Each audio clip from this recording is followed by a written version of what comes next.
بسم الله الرحمن الرحيم. السلام عليكم ورحمة الله وبركاته. إن الحمد لله نحمده ونستعينه ونستغفره ونعوذ بالله من شرور أنفسنا وسيئات أعمالنا. من يهده الله فلا مضل له ومن يضلل فلا هادي له. أشهد أن لا إله إلا الله وحده لا شريك له وأشهد أن محمدا عبده ورسوله لا نبي بعده. اللهم صل وسلم وبارك على عبدك ونبيك محمد وعلى آله وصحبه ومن اهتدى بهديه إلى يوم القيامة. قال الله جل وعلا: يا أيها الذين آمنوا اتقوا الله حق تقاته ولا تموتن إلا وأنتم مسلمون. يا أيها الناس اتقوا ربكم الذي خلقكم من نفس واحدة وخلق منها زوجها وبث منهما رجالا كثيرا ونساء واتقوا الله الذي تساءلون به والأرحام إن الله كان عليكم رقيبا. يا أيها الذين آمنوا اتقوا الله وقولوا قولا سديدا يصلح لكم أعمالكم ويغفر لكم ذنوبكم ومن يطع الله ورسوله فقد فاز فوزا عظيما. أما بعد فإن أصدق الحديث كتاب الله وخير الهدى هدى النبي صلى الله عليه وعلى آله وصحبه وسلم وشر الأمور محدثاتها وكل محدثة بدعة وكل بدعة ضلالة وكل ضلالة في النار. إخوة الإيمان رحمني ورحمكم الله. Alhamdulillah, segala puja dan puji hanya untuk Allah Subhanahu wa taala Rabbul Alamin, Ar-Rahmanur Rahim. Allah Subhanahu wa taala yang menganugerahkan kepada kita nikmat Islam dan iman. Allah Subhanahu wa taala yang memuliakan kita dengan Al-Qur'an dan Sunnah. Dan dengan nikmat ini Allah Subhanahu wa taala menunjukkan kepada kita akan zat yang maha agung dan mulia, yang dengan nikmat Al-Qur'an kita mengenal Rabb kita, kita mengenal ilah kita, kita mengenal siapa dia yang semestinya yang dan seharusnya kita sembah dan kita ibadahi. Dengan nikmat Al-Qur'an dan Sunnah kita mengetahui bagaimana cara bertaqarrub kepada Allah Subhanahu wa taala dengan benar, beribadah dengan benar, beribadah sesuai dengan ridha dan cintanya. Karena hakikat ibadah adalah mengharapkan, mencari cinta dan ridhanya Allah Subhanahu wa taala. Dan dengan nikmat Al-Qur'an dan Sunnah kita mengetahui kemana kita nantinya akan pergi setelah berakhirnya kehidupan dunia. Ikhwatal iman rahimani wa rahimakumullah. Nikmat-nikmat ini tidak akan bisa dijangkau tanpa adanya wahyu, tanpa adanya Al-Quran. Tidak mungkin dengan akal saja manusia mengenal Allah Subhanahu wa ta'ala. Tidak mungkin dengan akal saja manusia mengetahui bagaimana beribadah kepada Allah yang sesuai dengan apa yang dia cintai dan yang dia ridhai.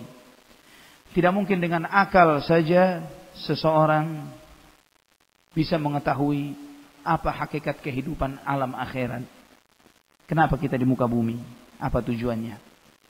Kita dengan umat Islam alhamdulillah dengan mudahnya mengatakan tujuan hidup di muka bumi adalah untuk apa? Ibadah. Wa ma khalaqtul jinna wal insa illa liya'budun. Tujuan kita ada di muka bumi ibadah. Di luar Islam, non muslim, jika antum tanya, dan ini anak sering karena alhamdulillah anak ketua pembina Mu'alaf Center Indonesia jadi sering berinteraksi dengan non muslim. Pertanyaan yang sederhana yang sering Anda tanyakan, apa tujuan Anda hidup di muka bumi? Apa tujuan Tuhan Anda menciptakan Anda di muka bumi? Apa tujuannya? Banyak, walaupun yang katanya pakar agama mereka sendiri tidak bisa menjawab. Jadi Tuhan Anda tidak memberitahu kepada Anda apa tujuan Anda ada di muka bumi. Ini aneh.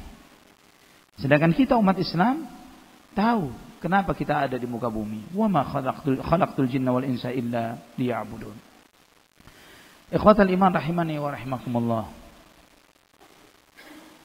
Manusia adalah makhluk sosial. Kita ini berinteraksi, kita berteman. Sendirian itu tidak nikmat. Ya, sendirian itu tidak nikmat. Nabiullah Adam alaihissalam diciptakan di surga. Ditaruh sendirian di surga. Di surga bukan di dunia. Bukan di Pekalongan, bukan. Di surga. Tapi merasa ada yang kurang. Sehingga didatangkanlah temannya, diciptakanlah Hawa. Dan demikian pula kita hidup di muka bumi. Dan ikhwatal iman rahimani wa rahimakumullah, kita memang hidup butuh berteman, berinteraksi satu dengan yang lainnya untuk mendapatkan kemaslahatan-kemaslahatan, baik kemaslahatan dunia maupun kemaslahatan akhirat. Dan kita pun tahu bahwa manusia ini kualitasnya bertingkat-tingkat, berbeda-beda satu dengan yang lainnya. Ada yang sangat baik, yang luar biasa baiknya, ada yang sangat rendah dan hina, yang na'udzubillah. An-nasu ma'adin kama'adinidz dzahabi wal fiddah. Manusia itu bagaikan barang tambang. Seperti ada yang seperti emas, ada yang seperti perak. Ya, berkualitas yang berbeda-beda. Berdasarkan apa? Berdasarkan maslahat dan manfaat yang bisa dia berikan kepada sesamanya. Seseorang yang berteman dengan teman yang baik, maka dia akan mendapatkan maslahat yang luar biasa dari temannya itu, dan itu akan memberikan maslahat baginya dunia dan akhirat. Sebaliknya, seseorang yang berteman dengan teman yang buruk, maka itu akan memberikan madarat kepada dirinya akibat pertemanan itu dunia dan akhirat. Dan jangan dikira ikhwatal iman, pertemanan itu hanya berakhir di dunia saja. Pertemanan ini akan terus diseret oleh Allah, dibawa oleh Allah sampai nanti di hadapan Allah Subhanahu wa taala. Ketika seseorang bersahabat, berteman dengan orang-orang saleh, maka persahabatan dan pertemanan itu akan memberikan keberkahan baginya dunia dan akhirat. Allah Subhanahu wa taala berfirman dalam surat Az-Zukhruf ayat 67, Al-akhillau yawma idzin ba'dhum li ba'dhin aduwwun illa al-muttaqin. Segala pertemanan nanti pada hari kiamat akan saling musuh memusuhi satu dengan yang lainnya kecuali orang-orang yang bertakwa. Orang-orang yang bertakwa akan saling mencari temannya, mencari saudaranya, mencari sahabatnya. Namun orang-orang yang tidak bertakwa, segala pertemanan yang didasari bukan karena takwa, bukan karena iman. Pertemanan mungkin karena satu partai politik, pertemanan mungkin karena satu asal suku bangsa misalnya. Pertemanan hanya karena faktor-faktor dunia saja, satu pekerjaan yang sama, bukan karena takwa. Al-akhillau yawma idzin ba'dhum li ba'dhin aduwwun. Pertemanan itu akan menjadi permusuhan nanti pada hari kiamat. Akan menjadi permusuhan. Illal muttaqin, kecuali orang-orang yang bertakwa. Dalam hadis syafa'ah disebutkan bagaimana seseorang yang berteman dengan orang-orang yang beriman, dengan orang-orang saleh. Nanti teman-temannya ini akan menanyakan kepada Allah, mana teman-temannya yang di dunia. Mereka bertanya, ya Allah, mana si fulan? Ya Allah, mana si fulan? Ya Allah, mana si fulan? Dahulu orang-orang ini yang disebut namanya, mereka bersama kami hadir di majelis ilmu. Mereka bersama kami sholat berjamaah. Mereka bersama kami melakukan kegiatan-kegiatan amal saleh. Kenapa kami tidak melihatnya sekarang di sini ya Allah? Dijawab oleh Allah Subhanahu wa taala, mereka di neraka. Mereka ditahan karena dosa-dosanya. Mereka terus merintih, terus meminta sampai Allah Subhanahu wa taala mengizinkan mereka untuk mencari teman-temannya di api neraka. Cari teman-temanmu. Allah Subhanahu wa taala izinkan mereka masuk ke dalam api neraka tanpa tersentuh badan mereka dengan api neraka tersebut. Mereka mencari jejak-jejak temannya yang walaupun sudah menjadi arang di api neraka dipungut, diambil oleh temannya, dikeluarkan dari neraka, kemudian dihidupkan oleh Allah Subhanahu wa taala kembali dan kemudian diajak masuk ke dalam surga karena temannya. Ini beruntungnya keberkahan teman yang saleh, bahwa akan memberikan keberkahan dunia dan keberkahan akhirat. Ikhwatal iman rahimani wa rahimakumullah. Sedangkan sebaliknya, berteman dengan orang-orang fasik, dengan orang-orang zalim, itu akan mendatangkan penyesalan dunia dan penyesalan akhirat. Allah berfirman di surat Al-Furqan ayat 27 sampai 29. Allah Subhanahu wa taala berfirman, "Wa yauma ya'addu adh-dhalimu 'ala yadayhi yaqulu ya laitani ittakhadhtu ma'ar rasuli sabila ya waylata laitani lam attakhidh fulanan khalila laqad adallani 'anidh dhikri ba'da idh ja'ani wa kana asy-syaitanu lil insani khadhula." Nanti orang yang zalim itu akan menggigit jari jemarinya dan dia berkata, "Ya laitani ittakhadhtu ma'ar rasuli sabila." Aduhai menyesalnya diriku, kenapa dahulu aku tidak mengikuti jalannya Rasulullah sallallahu alaihi wasallam. Ya wailata laitani lam attakhidh fulanan khalila. Menyesalnya diriku, kenapa aku sampai berteman dengan si fulan. Andai kata dahulu di dunia aku tidak menjadi temannya si fulan ini. Menyesali pertemanan. Laqad adallani 'anidz dzikri ba'da idz ja'ani. Dia telah menyesatkanku dari peringatan setelah peringatan itu datang kepadaku. Wa kana syaitanu lil insani khadhula. Dan sesungguhnya syaitan ini sangat menghinakan manusia. Ikhwatal iman, menyesal karena berteman dengan si fulan. Mungkin ketika kita hidup di dunia ini, kita bangga berteman dengan teman-teman keren, kaya, hidupnya senang-senang terus, hidupnya pindah dari satu tempat maksiat ke tempat maksiat yang lain, hidupnya penuh dengan kelalaian, dosa dan dosa, ketawa, bahagia katanya. Namun apa artinya kebahagiaan yang berakhir dengan penyesalan? Apa artinya bahagia, senang berteman dengan si fulan, terkenal, ikut keren, ikut beken, tapi akibatnya nanti di akhirat menyesali akan hal itu. Ayat ini ada sebab nuzulnya, sebagaimana disebut oleh para ulama ahli tafsir, bahwa Uqbah ibnu Abi Mu'ayyid pernah mengundang makan Rasulullah sallallahu alaihi wasallam. Ketika Uqbah mengundang Rasulullah SAW untuk makan di rumahnya, Nabi sallallahu alaihi wasallam tidak mau memakan makanannya kecuali dengan syarat dia mengucapkan syahadat. Nabi SAW mengatakan, "Saya tidak akan menyentuh makananmu sampai kamu mengucapkan asyhadu an la ilaha illallah wa asyhadu anna Muhammad Rasulullah." Dan Uqbah karena sudah terlanjur mengundang, dia malu jika sampai tamunya pulang tidak memakan makanannya.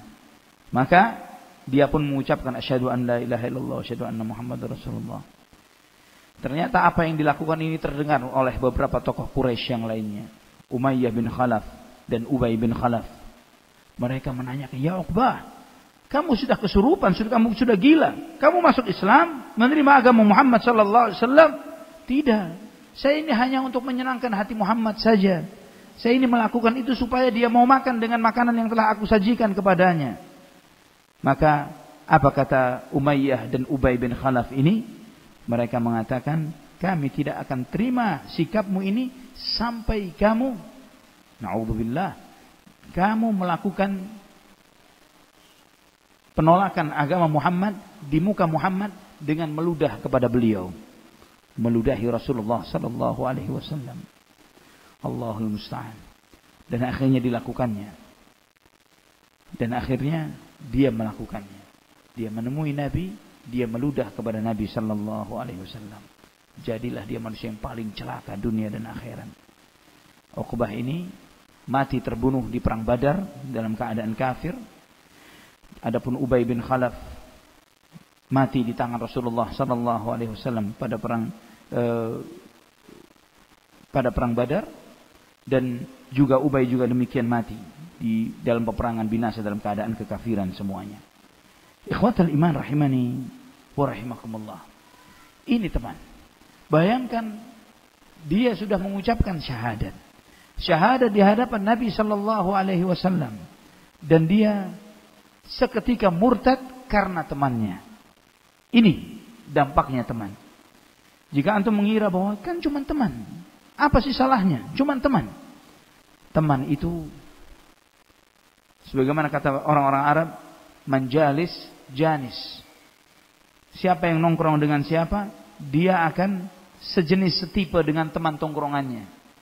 Mustahil preman duduk sama thalibul ilmi. Ya, jika ada preman duduk di sini gerah dia, seperti duduk di bara api. Ya, enggak nyaman. Ini tempat apa ini? Ya.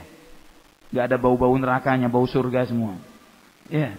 Tapi kalau misalnya duduk di tempat maksiatnya, dia baru, nah, ini komunitas saya. At-tuyuru ala ashkaliha taqa'u. Ya, burung itu akan hinggap di sejenisnya. Orang-orang saleh akan merasa nyaman berteman dengan orang-orang saleh. Dan orang-orang fasik akan nyaman berteman dengan orang-orang fasik. Dalam istilah bahasa pepatah Arab juga mengatakan as-sahibu sahib. Sahib itu seperti magnet menarik. Ya, as-sahibu sahib. Dalam Sahih Bukhari dan Muslim, Nabi sallallahu alaihi wasallam bersabda dalam hadis Abu Musa al-Asy'ari radhiyallahu an, "Mathalul jalisis salihi was-su'i kamathalil miski kamathali hamilil miski wa nafikhil kir." Perumpamaan teman yang saleh dan teman yang buruk, teman yang baik dan yang buruk, seperti berteman dengan pedagang minyak wangi dan tukang las. Kata Nabi sallallahu alaihi wasallam, "Fahamilul miski imma an yuhdhiyak wa imma an tabta'a minhu wa imma an tajida minhu rihan thayyibah." Pedagang minyak wangi bisa jadi dia memberikan sampel contoh kepadamu, bisa jadi kamu membeli darinya minyak wangi dan kamu pun jadi harum, atau setidaknya kau bau harum dari temanmu ini. Wa nafikhul kir, adapun tukang las, imma an yuhriqa thiyabak wa imma an tajida rihan khabithah. Bisa jadi karena percikan apinya membakar pakaianmu, melubanginya, atau kamu mendapatkan bau yang buruk darinya. Ya, perumpamaannya bisa jadi di zaman kita saat ini ketika berteman dengan perokok. Ya, berteman dengan perokok, rata-ratanya perokok bajunya lubang-lubang. Ya.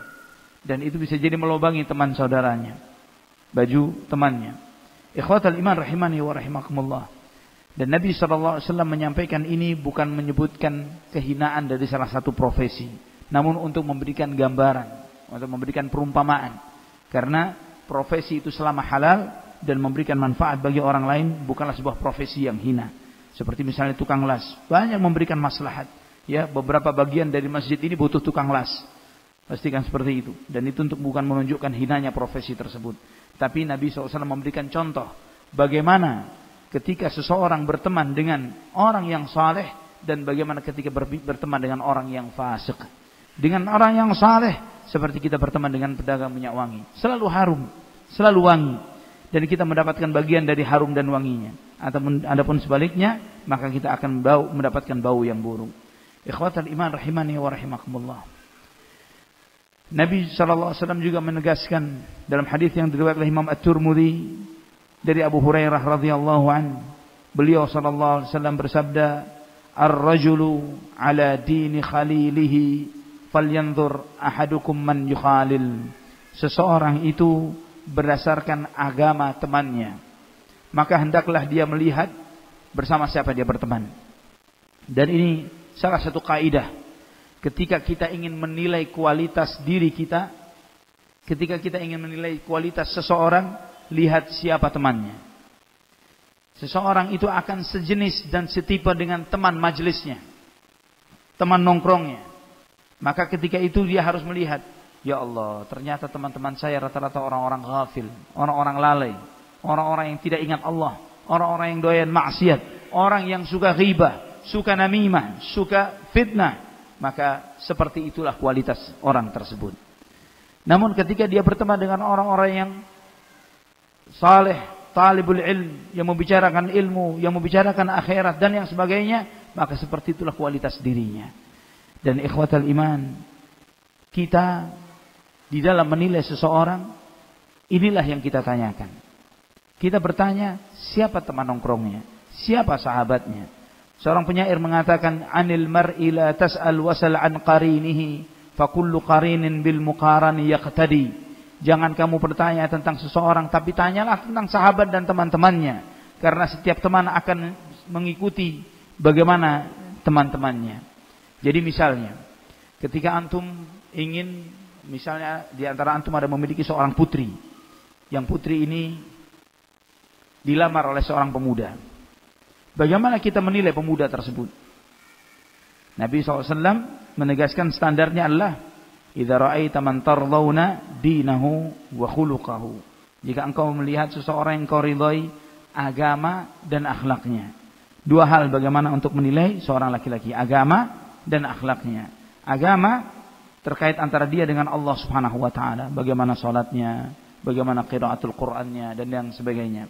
Akhlak tentang bagaimana interaksi dia dengan sesama, bagaimana dia dengan orang tuanya, bagaimana dia dengan saudara perempuannya, bagaimana dia dengan teman-temannya, bagaimana dia ketika bermuamalah hutang piutang, jual beli dan yang semisalnya. Jadi dua hal yang dijadikan sebagai standar.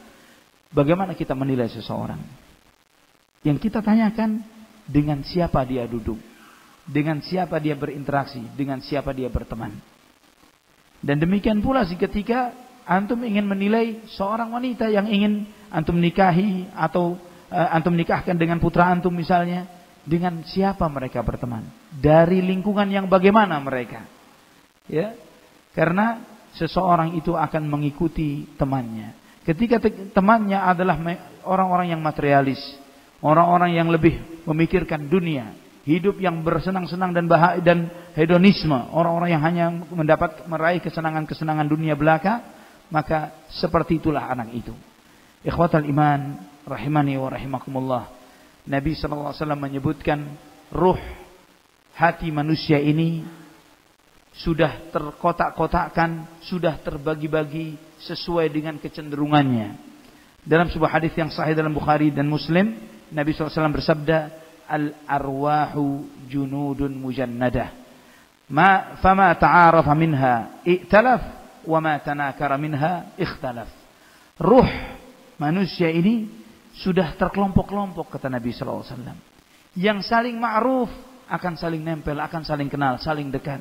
Yang saling munkar, yang tidak cocok tidak akan cocok satu dengan yang lainnya. Seringkali kita bertemu dengan orang baru kenal. Tapi subhanallah, ketika kita bertemu dengan orang baru kenal ini seperti sudah lama kenal. Pernah seperti itu? Seringkali kita subhanallah kayak kenal lama dengan orang seperti ini, dengan si fulan ini. Dan sebaliknya, ada orang yang sudah lama kita kenal dan bahkan bisa jadi saudara kandung kita sendiri, namun tidak pernah nyambung, ya, nggak pernah cocok. Al arwahu junudun mujannadah. Ruh itu sudah dikotak-kotakkan, sudah dipisah-pisahkan. Fama ta'arafa minha i'talaf, wa ma tanakara minha ikhtalaf. Apa yang saling kenal satu sama yang lainnya akan nyambung, akan berkumpul satu dengan yang lainnya. Maka ketika seseorang ruhnya, hatinya, jiwanya telah dicenderungkan kepada hal-hal yang baik, maka dia akan nyambung dengan hati-hati yang baik, dengan jiwa-jiwa yang baik, akan merasa dekat, akan merasa nyaman, akan merasa tentram dengan yang seperti ini. Demikian pula sebaliknya, ruh yang, jiwa yang cenderung kepada memperturutkan syahwat dan maksiat, dia ketika dekat dengan orang-orang yang hatinya baik, dia tidak nyaman, merasa bukan tempatnya, bukan berada di tempat yang tepat, maka dia akan mencari di mana dia merasakan kenyamanan di sana. Ikhwatal iman, rahimani wa rahimakumullah. Di antara maslahat berteman dengan orang saleh, teman yang saleh ini yang pertama adalah selalu menolong, mengingatkan kita untuk berbuat ketaatan dan menjauhi dosa dan maksiat. Teman yang saleh akan selalu mengingatkan kita untuk berbuat taat dan menjauhi maksiat. Allah Subhanahu wa taala berfirman, "Wal 'ashr, innal insana lafi khusr, illa alladziina aamanu wa 'amilus shalihat wa tawashaw bil haqq wa tawashaw bis sabr." Demi waktu, sesungguhnya semua manusia itu merugi kecuali yang beriman dan beramal saleh dan saling menasihati dengan kebenaran dan saling menasihati dengan kesabaran. Seseorang yang ingin selamat dari kerugian, dia tidak cukup dengan dia iman dan beramal saleh saja. Seorang yang ingin selamat dari kerugian, ketika dia baik, dia berusaha untuk memperbaiki teman dan saudaranya. Ikhwatal iman, seorang mukmin tidak akan mendiamkan temannya terjerumus ke dalam dosa dan maksiat. Dalam sebuah hadis yang derajatnya hasan, Nabi SAW bersabda, al-mu'min mir'atu akhihi. Mukmin itu bagaikan cermin bagi saudaranya. Bagaikan cermin bagi saudaranya. Bagaimana antum ketika bercermin? Ketika kita bercermin, kita akan melihat semua positif dan negatif dari diri kita. Apa adanya. Ya, ketika wajah kita kotor, kita akan melihat kotor. Ya, ketika wajah kita bersih, kita akan melihat bersih. Dan pertanyaannya, pernahkah kita marah kepada cermin itu ketika kita melihat wajah kita kotor? Tidak pernah. Ya, kita malah, oh alhamdulillah saya tahu bahwa saya lagi kotor. Dan kemudian kita membersihkan diri. Al-mu'min mir'atu akhi. Mu'min itu seperti cermin bagi saudaranya. Sehingga apa? Kita mengingatkan saudara kita yang sedang berbuat salah dengan cara yang baik. Ya, karena menasihat seperti cermin yang tidak menyakiti orang yang melihat kepadanya, demikian pula seorang mukmin kepada saudaranya. Boleh kita mengingatkan, dan bukan lagi boleh, harus kita mengingatkan saudara kita yang terjerumus dalam kesalahan. Ya, terjerumus dalam sebuah dosa. Tapi bagaimana cara mengingatkan itu? Maka Allah Subhanahu wa taala menyebutkan dalam surat Al-Asr ini dengan kata tawasau, wasiat. Ini menunjukkan bahwa nasihat itu disampaikan dengan cara yang santun, yang baik, bukan dengan cara yang kasar, bukan cara yang menyakiti, tapi dengan cara tawasau bil haq, dan lagi ditegaskan tawasau bis sabar, saling menasihati dengan kesabaran.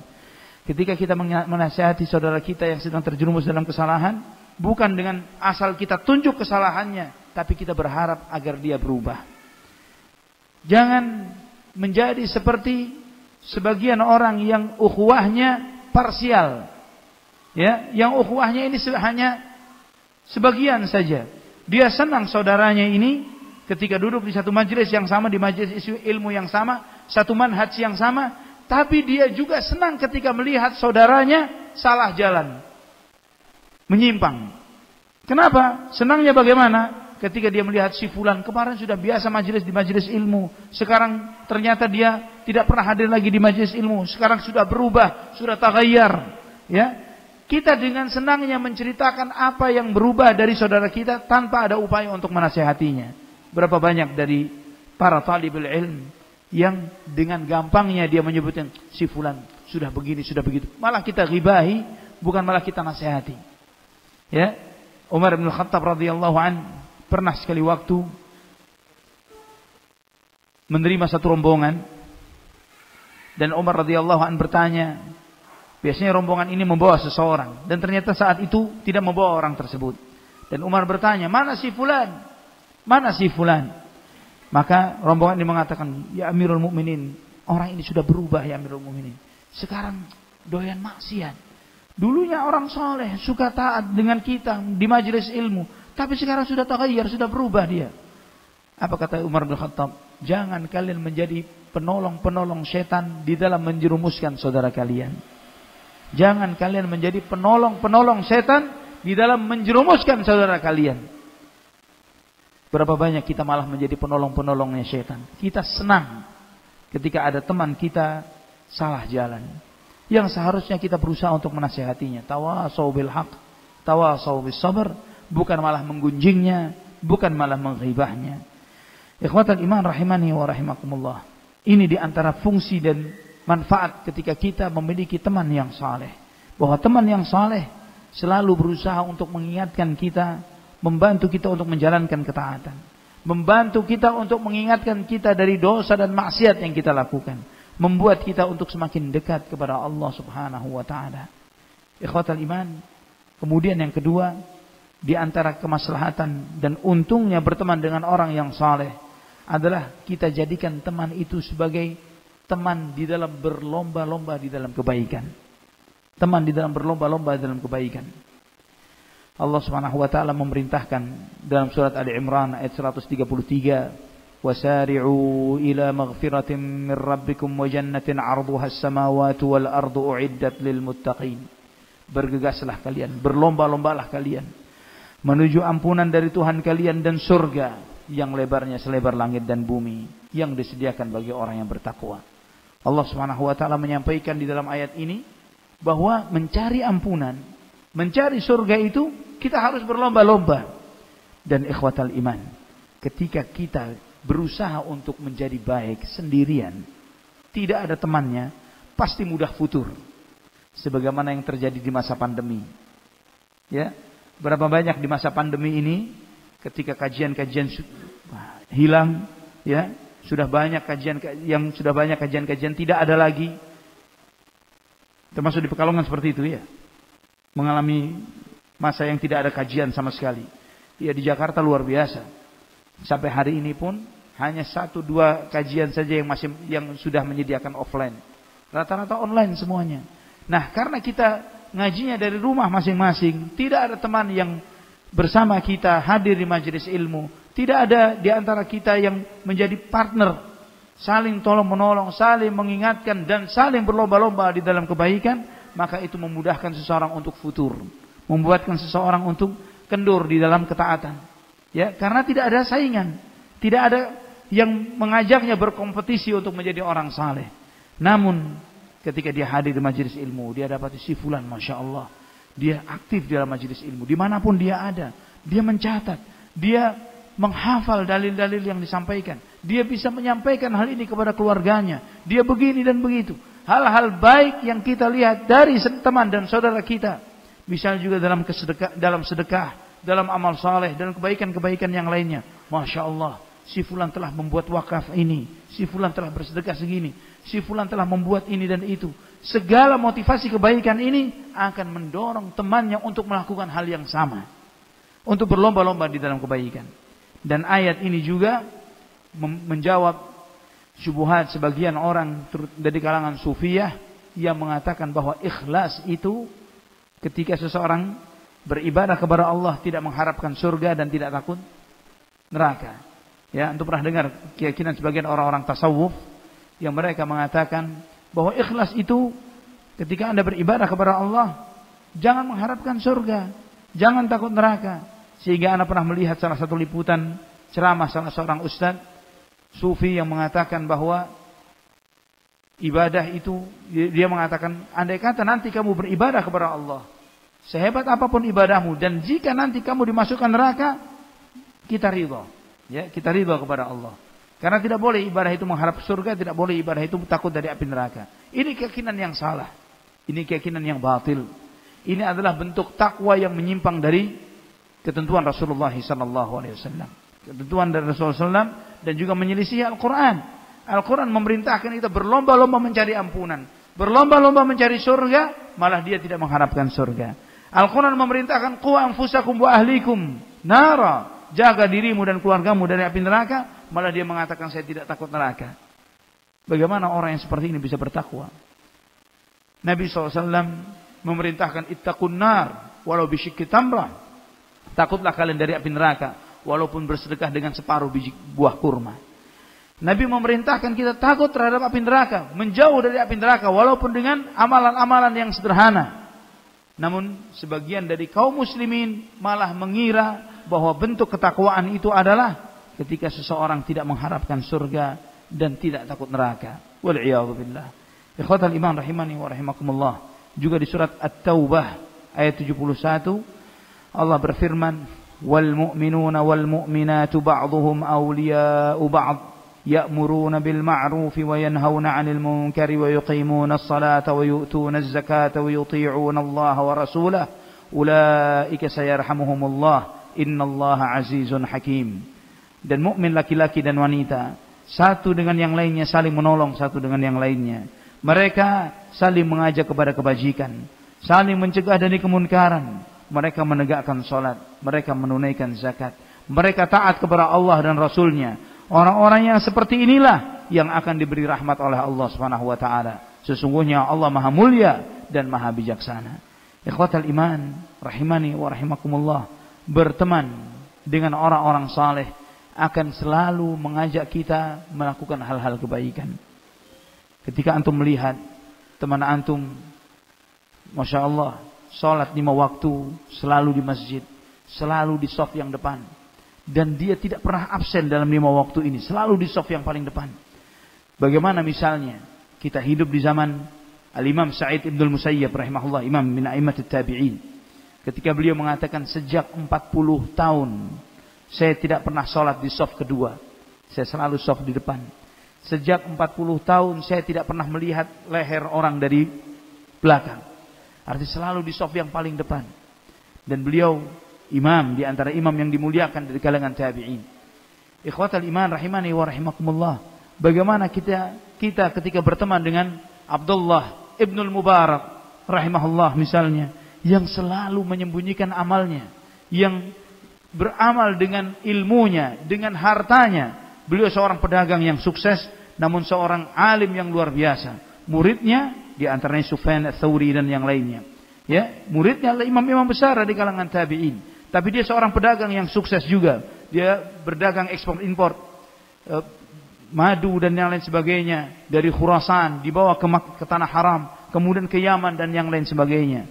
Sampai Sufyan Ats-Tsauri pernah bertanya, "Wahai imam, engkau mengajarkan kepada kami hidup zuhud, hidup yang zuhud.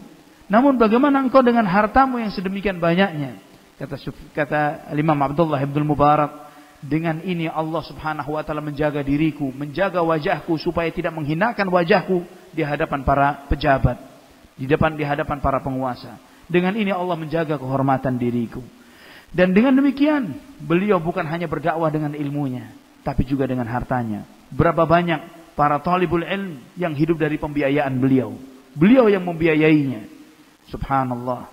Melihat yang seperti ini akan memotivasi yang lainnya, akan membuat seorang, subhanallah, dia orang alim, dia seorang pengusaha, dia berilmu, dia berdakwah, dia bersedekah dan melakukan sedekah-sedekah yang terhebat, sedekah jariah, membiayai seorang talibul ilm untuk belajar agama, sehingga nantinya ketika para talibul ilm ini tumbuh meriwayatkan hadis, menyampaikan sabda-sabda Rasulullah SAW, maka pahalanya akan terus mengalir.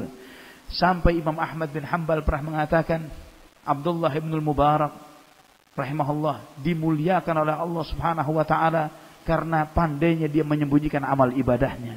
Karena pandainya dia menyembunyikan amal ibadahnya. Semakin dia menyembunyikan, semakin Allah Subhanahu wa taala mengharumkan namanya. Dan antum tahu ikhwatal iman, apa doanya Imam Ahmad bin Hanbal sebelum wafat? Imam Ahmad bin Hanbal pernah berdoa, "Ya Allah, matikan saya dan jangan sampai ada seorang pun muslim yang mengenali diriku. Jangan ada seorang muslim yang kenal akan diriku."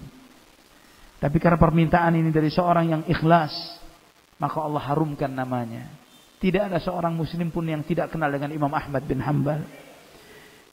Antum tahu bagaimana Imam Syafi'i rahimahullah? Bagaimana Imam Syafi'i yang mengatakan, "Aku berharap semua manusia belajar dari ilmuku tanpa menisbatkan ilmu ini kepada diriku." Berharap ilmu ini disampaikan oleh beliau. Dan antum tahu kapan beliau menulis kitab Ar-Risalah? Ar-Risalah yang terakhir, Ar-Risalah Al-Kubra. Ar-Risalah ini ditulis 4 tahun sebelum wafatnya beliau. 4 tahun sebelum wafat. Sebelumnya beliau tidak menulis kecuali risalah kecil. Tapi 4 tahun sebelum wafat, ketika di Mesir, beliau menyusun ulang kitab Ar-Risalah ini, dirapikan. Dan terus demikian. Dan beliau berharap, ana berharap orang belajar ilmu ini tanpa menisbatkan ilmu ini kepada diriku. Biarlah mereka menisbatkan kepada yang lain. Tapi karena ikhlasnya hati Imam Syafi'i rahmatullah alaih, maka Allah langgengkan dan harumkan namanya sampai hari ini. 1200 tahun. Allahu Akbar. Ikhwatal iman. Kemudian di antara keberkahan berteman dengan orang yang saleh. Bahwa keberkahan itu, bermajlis dengan orang saleh itu memberikan keberkahan. Keberkahan itu adalah kebaikan yang banyak. Kebaikan yang kita dapatkan dunia dan kebaikan yang kita dapatkan di akhirat. Dan ikhwatal iman rahimani wa rahimakumullah, Imam Bukhari dan Muslim meriwayatkan dari hadis Abu Hurairah radhiyallahu an, Nabi sallallahu alaihi wasallam bersabda, "Inna lillahi malaikatan yatufuna fit turuq yaltamisuna ahla dzikr fa idza wajadu qauman yadhkuruna Allah tanadaw halummu ila hajatikum." Hadisnya cukup panjang. Di akhir hadis itu disebutkan, fayaqulullahu fa ushhidukum anni qad ghafartu lahum. Qala yaqulu malakun minal malaikah fihim fulan laysa minhum innama jaa li hajah. Qala humul julasa'u la yashqa bihim jalisuhum. Nabi SAW menyampaikan bahwa Allah Subhanahu wa taala memiliki malaikat-malaikat yang berkeliaran di seluruh muka bumi, di jalanan-jalanan, mencari di mana ahli dzikir, di mana majelis ilmu, di mana adanya majelis ilmu. Ketika mereka mendapati ada satu majelis ilmu, maka para malaikat pun saling memanggil satu dengan yang lainnya. Halummu ila hajatikum, ini yang kalian cari. Mari duduk di sini. Subhanallah. Antum tahu ikhwatal iman, sebagai keutamaan hadir di majelis zikir. Majelis zikir itu bukan majelis zikir berjamaah, bukan. Ya, majelis zikir adalah majelis untuk saling mengingatkan. Majelis ilmu, saling menasihati satu dengan yang lainnya. Majlisul halal wal haram, majelis yang menjelaskan mana yang halal dan mana yang haram. Dan ini adalah ucapan Imam An-Nawawi rahimahullah ketika menjelaskan tentang definisi majelis zikir sebagaimana yang beliau jelaskan dalam kitab Al-Adhkar. Ikhwatal iman rahimani wa rahimakumullah. Nabi SAW bersabda dalam hadis yang lain dalam Sahih Muslim, "Majtama'a qaumun fi baitin min buyutillah yatluna kitab Allah wa yatadarasunahu illa haffathumul malaikah wa ghasyiyatuhumur rahmah wa nazalat 'alaihimus sakinah wa dzakarahumullahu fi man 'indah." Tidaklah suatu kaum duduk di salah satu rumah Allah Subhanahu wa taala membaca kitab Allah, mengkaji isinya, kecuali para malaikat akan turun menaungi mereka. Malaikat turun, haffathumul malaikah wa ghasyiyatuhumur rahmah. Allah liputi mereka dengan rahmat dan kasih sayangnya. Wa nazalat 'alaihimus sakinah. Allah turunkan ketenangan dan ketentraman di dalam hati orang yang hadir di majelis zikir. Wa dzakarahumullahu fi man 'indah. Dan Allah sebut mereka di sisi Allah Subhanahu wa taala. Disebut nama kita oleh Allah Subhanahu wa taala. Fulan hadir di majelis zikir, fulan hadir di majelis ilmu, dan terus demikian. Dan di akhir hadis itu disebutkan dalam hadis Bukhari dan Muslim tadi, Allah berfirman kepada para malaikatnya, "Ushhidukum anni qad ghafartu lahum." Aku persaksikan kalian wahai para malaikatku bahwa semua yang ada di majelis zikir ini semuanya aku ampuni dosa-dosanya. Allahu akbar. Ada salah seorang malaikat berkata, "Ya Rabb, fihim fulan, laisa minhum." Ada seseorang yang bukan dari mereka ya Allah. Dia cuma sekedar mampir karena ingin menemui temannya. Karena ada hajat tertentu. Bukan tujuannya hadir untuk hadir majelis ilmu. Karena temannya di situ, dia ikut mampir ke sana. Dia ikut duduk di sana. Apakah dia juga dapat jatah ampunan ya Allah? Allah Subhanahu wa taala menjawab, "Humul julasa'u la yashqa bihim jalisuhum." Merekalah teman majelis yang tidak akan celaka teman yang semajlis dengan mereka. Subhanallah. Walaupun cuman sekedar mampir di majelis zikir, bukan karena niatnya untuk ke sana, maka dia pun mendapatkan bagian dari keberkahan dari majelis zikir ini. Kebagian jatah keselamatan dan keberkahan dari temannya yang ada di sana. Ikhwatal iman, rahimani wa rahimakumullah. Sampai Umar bin Al-Khattab radhiyallahu anhu, beliau sempat mengatakan, "Laula thalathun ma ahbabtul 'aisha fi hadhihi dunya." Kalau bukan karena adanya 3 hal, aku tidak suka hidup lama-lama di kehidupan dunia ini. Dhama'ul hawajir wa mukabadatu sa'ati minal lail wa mujalasatu aqwamin yantaquna atayibal kalam kama yuntaqa atayibul thamar. Beliau mengatakan 3 hal yang membuat aku senang lama-lama hidup di dunia adalah yang pertama, rasa haus di siang hari karena puasa. Yang kedua adalah karena bangun di tengah malam untuk melaksanakan ibadah. Yang ketiga, bermajlis dengan sekelompok orang, para talibul ilm, yang mereka mengambil kalimat-kalimat yang baik, sebagaimana buah-buahan yang baik itu dipetik dari pohonnya. Subhanallah. 3 hal yang membuat nyamannya, indahnya, nikmatnya kehidupan dunia adalah ibadah. Dan setiap orang-orang yang beriman menyadari, setiap orang-orang bertakwa sadar betapa gersangnya hidup di dunia ini tanpa ada suara zikrullah di majelis-majelis ilmu.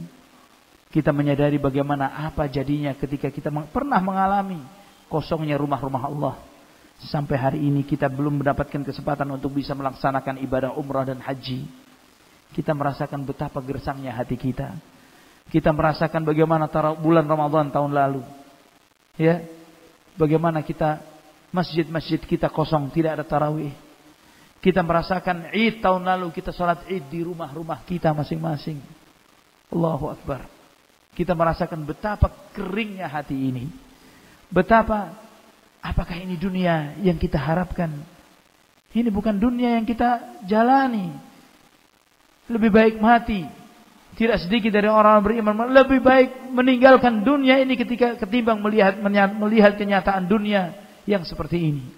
Tidak bisa merasakan nikmatnya hadir di majelis ilmu. Tidak bisa merasakan nikmatnya untuk sholat berjamaah antara saudara dengan saudara yang lainnya, yang disatukan karena iman kepada Allah Subhanahu wa taala, bertemu di rumah-rumah Allah Subhanahu wa taala ini. Namun alhamdulillah ikhwatal iman, adanya pandemi ini memberikan banyak hikmah bagi kita semuanya. Adanya pandemi ini setidaknya memberikan pelajaran bagi kita bahwa mungkin sebelum adanya pandemi kita menganggap remeh kesempatan hadir di majelis ilmu. Kita menganggap remeh diberi kesempatan untuk bisa melangkah ke rumah-rumah Allah. Kita menganggap remeh nikmatnya soft rapat dengan saudara kita. Kita menganggap remeh ibadah-ibadah sunnah ini. Namun subhanallah, saat ini kita merasakan bahwa itu hal-hal yang sangat berharga. Nikmat bisa melangkahkan kaki ke masjid untuk melaksanakan sholat berjamaah 5 waktu. Nikmat ya Rab, ya Rab, ya Rab, ya Karim.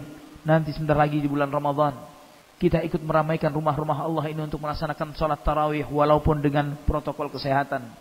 Tapi ini jauh lebih baik ketimbang seperti tahun lalu ketika kita tidak bisa melaksanakannya di rumah-rumah Allah. Kita tidak bisa lagi duduk nyaman. Seperti tahun lalu kita tidak bisa duduk di masjid untuk membaca Al-Quran. Atau mendengarkan bacaan Al-Quran saudara kita yang sedang baca Al-Quran. Duduk iktikaf di masjid. Allahu Akbar. Kita merasakan betapa sedihnya masa itu. Dan ini menjadi pelajaran bagi kita semuanya. Ikhwatal iman rahimani wa rahimakumullah. Berapa banyak seseorang termotivasi untuk menjaga sholat 5 waktu berjamaah hanya karena temannya. Karena berteman dengan yang baik. Subhanallah, si fulan tidak pernah absen dari sholat berjamaah. Dan karena kita berteman dengannya, kita ngikut. Kita merasakan hal seperti itu. Berapa banyak di antara teman yang melihat, subhanallah, si fulan teman ana ini, tanpa ana sadar, dia hafalannya bertambah. Dan ana cuman segitu saja. Akhirnya dia termotivasi untuk menambah hafalannya. Dan ikhwatal iman rahimani wa rahimakumullah. Berapa banyak karena teman seseorang taubat dan sadar dari dosa dan maksiat. Berapa banyak, alhamdulillah pada kesempatan ini kita menyadari di masa ini berapa banyak anak-anak yang hijrah, pemuda-pemuda yang taubat, meninggalkan dosa dan maksiat karena temannya, karena sahabatnya. Ini semuanya adalah karena karunia Allah Subhanahu wa taala, kemudian karena teman yang saleh, karena sahabat yang saleh. Imam At-Tirmidzi rahimahullah meriwayatkan dari hadis Abu Sa'id Al-Khudri radhiyallahu an, Nabi sallallahu alaihi wasallam bersabda, "La tusahib illa mu'minan wa la ya'kulu ta'amaka illa taqi." Janganlah engkau bersahabat kecuali orang yang beriman, dan janganlah memakan makananmu kecuali orang yang bertakwa. Janganlah engkau bersahabat kecuali orang yang beriman. Artinya ini perintah kepada kita untuk memilah dan memilih teman. Dan ikhwatal iman rahimani wa rahimakumullah, di zaman ini tidak mudah memiliki teman. Tidak gampang. Tidak gampang memiliki sahabat. Dan jangan sampai ketika kita sudah dimudahkan oleh Allah Subhanahu wa taala memiliki sahabat yang beriman dan bertakwa, kemudian hanya karena adanya perbedaan 1-2 hal, kemudian kita rusak persahabatan dan pertemanan itu. Di zaman ini tidak mudah. Antum mungkin di zaman media sosial seperti ini, sahib ana ada 5.000 di Facebook. Ada sekian ribu follower di Instagram. Ada ini dan itu. Tapi ketika susah siapa yang tahu? Ketika kita menghadapi kesusahan, mana teman kita? Di saat itulah. Di saat ketika kita menghadapi kesusahan, di saat itulah kita tahu mana teman dan mana yang bukan teman. Mana sahabat dan mana yang bukan. Jangan sampai ketika kita sudah memiliki teman yang menjalani susah dan senang bersama-sama, kemudian karena adanya satu masalah, kemudian kita memilih untuk pisah dengannya. Memiliki teman itu tidak mudah. Jadi ketika antum melihat ada sedikit masalah, 1-2 hal, berlapang dada, legowo. Tidak mungkin kita mengharapkan seseorang itu hatinya sama persis dengan kita 100%. Tidak bisa. Tapi ketika kita mendapati dia subhanallah akidahnya sama, manhajnya sama, pemahamannya sama, tapi ada 2-3 hal perbedaan-perbedaan, ini adalah sesuatu yang wajar. Ya, jika tidak, antum lihat perbedaan mazhab antara Malik, Syafi'i, Ahmad. Ada perbedaan? Banyak. Kalau tidak banyak, maka tidak akan jadi mazhab sendiri-sendiri. Tapi apakah saling memusuhi satu dengan yang lainnya? Bagaimana Imam Malik terhadap Imam Syafi'i, atau Imam Syafi'i terhadap Imam Malik gurunya? Ya, bagaimana Imam Ahmad bin Hanbal kepada Imam Syafi'i? Yang ini guru kepada murid, murid kepada guru. Imam Ahmad gurunya Imam Syafi'i dari ilmu hadis, Imam Syafi'i gurunya Imam Ahmad dari ilmu fiqih.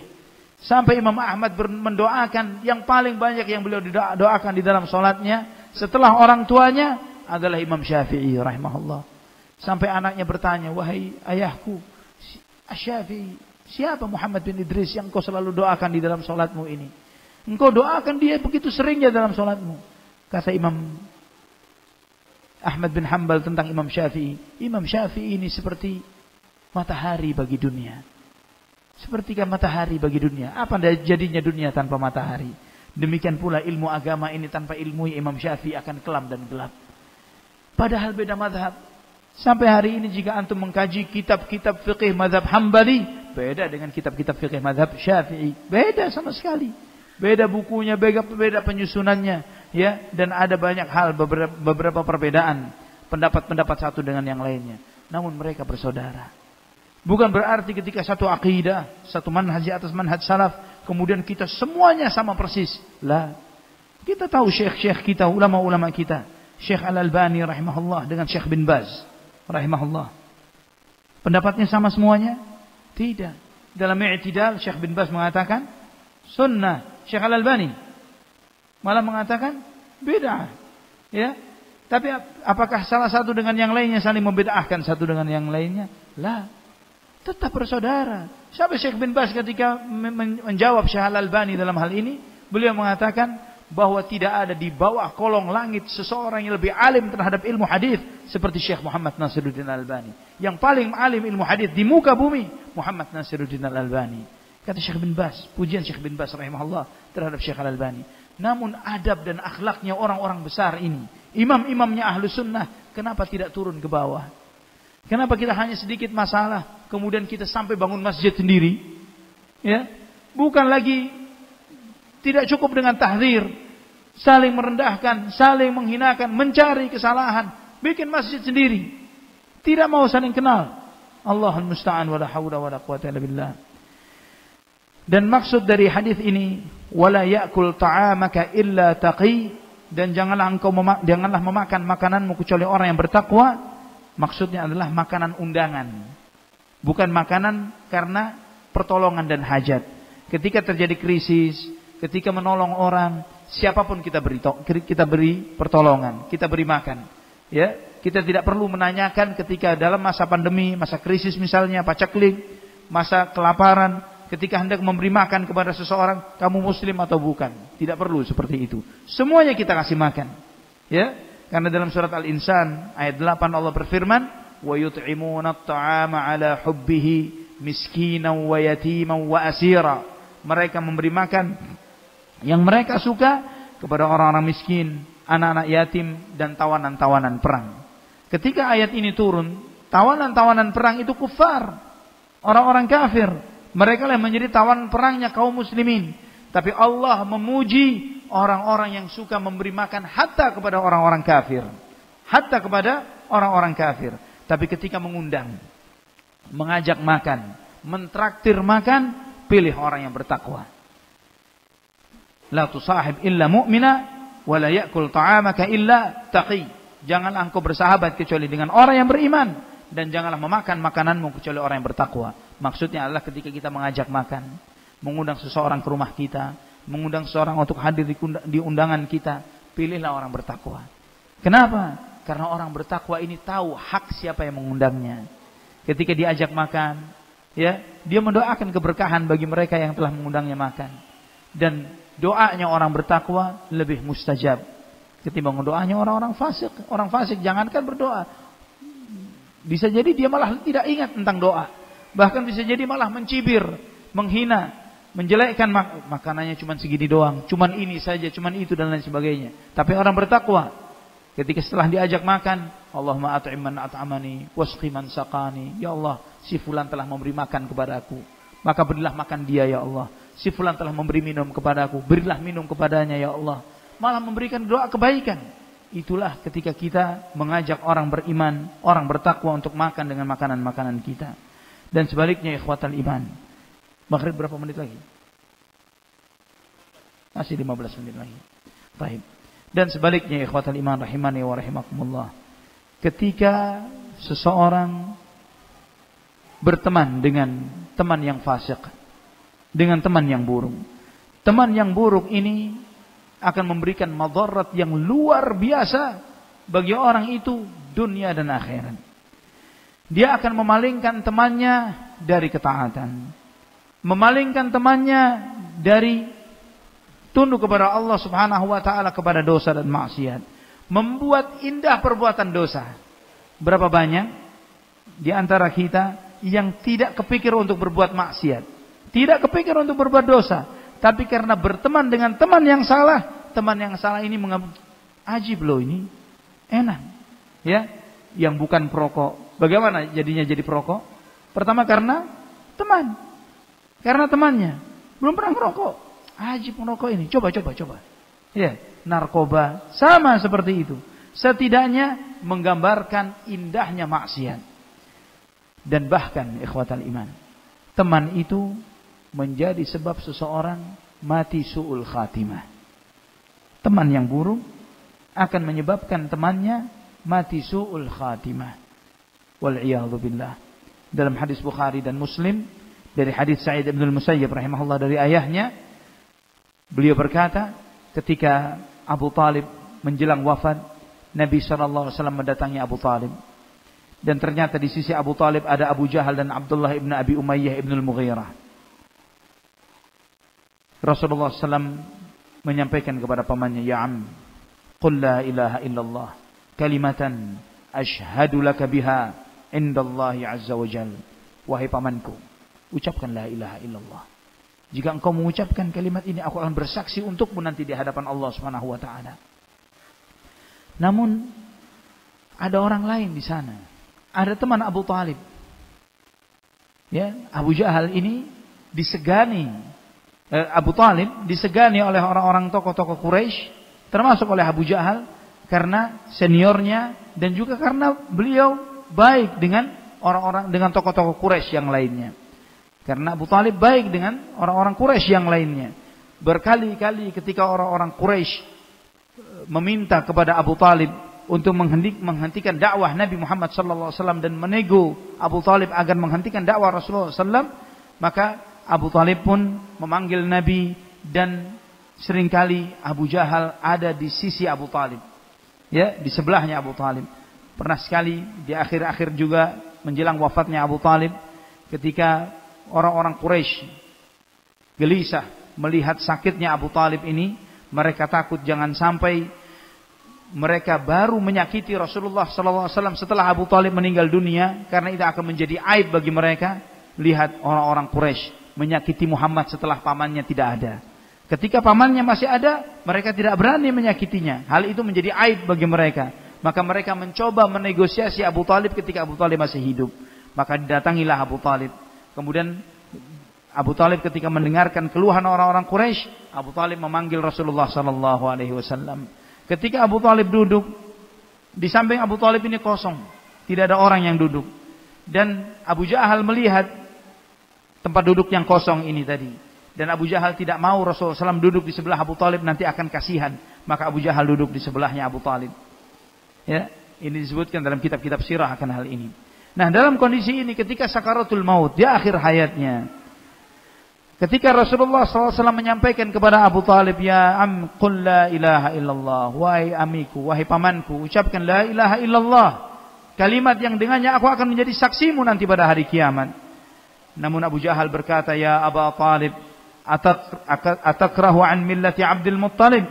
Wahai Abu Talib, apakah engkau membenci agama ayahmu, agama Abdul Muttalib? Dan terus demikian Nabi menawarkan la ilaha illallah, la ilaha illallah.